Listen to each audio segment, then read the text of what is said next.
Bonjour, c'est Fanny. Aujourd'hui, je mène l'enquête sur un sujet de société. Du 1er novembre au 31 mars, c'est la période dite de la trêve hivernale. Les locataires ne peuvent plus être expulsés. Nous parlons tout de suite de cette mesure avec le porte-parole de la Fondation l'Abbé Pierre. Venez. Mes amis, au secours.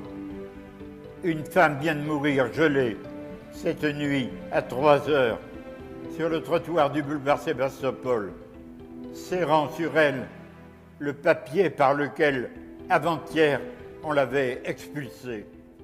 Vous pouvez nous expliquer en quoi consiste exactement la trêve hivernale ? Alors la trêve hivernale, c'est un moment de répit de 5 mois. Ce moment de répit, nous on voudrait, à la Fondation Abbé Pierre, qu'il soit justement dédié à aller au-devant de ces personnes pour essayer de leur apporter des solutions. Bien sûr. D'échelonnement de la dette, d'ouverture de droits ou d'orientation vers un autre logement. Combien de personnes ça touche à peu près, ces expulsions par an ? La mesure du nombre d'interventions des forces de l'ordre, c'est un peu plus de 15 000. C'est une grosse augmentation ces dernières années. 15 000 ménages. Quand je dis ménages, ça veut dire que ce n'est pas personne, c'est encore plus de personnes. Donc ça fait beaucoup de monde et c'est une augmentation permanente depuis une quinzaine d'années. Qu'est-ce que fait exactement, concrètement, la Fondation l'Abbé Pierre pour aider ces personnes ? Nous, on a créé une plateforme de prévention des expulsions locatives où les gens nous appellent. Ça peut être des propriétaires aussi, hein, parce qu'ils n'ont pas envie d'expulser, mais en même temps, il faut bien trouver quelqu'un qui paye le loyer.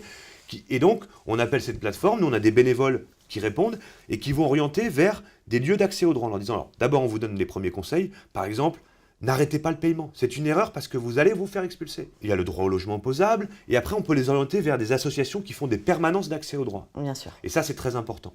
D'accord. En quelques mots, la trêve hivernale, vous aimeriez une trêve toute l'année ? Comment ça pourrait fonctionner ? C'est une question qui tue ça. Eh oui. La meilleure des solutions, ce serait de fixer des objectifs au territoire, via les préfets, en disant on doit tout mettre en œuvre pour éviter l'expulsion locative. D'accord. On peut éviter, je pense, vraiment, sincèrement, peut-être 80-90% des expulsions locatives si on est prêt à mettre en place une politique de prévention vraiment digne de ce nom et efficace. Merci beaucoup Christophe Robert de nous avoir reçus.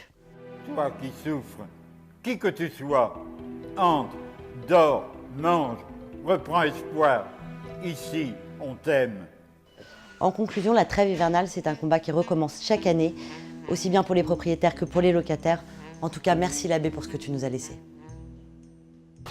En quête d'appart, samedi à 10h et dimanche à 21h sur BFM Business.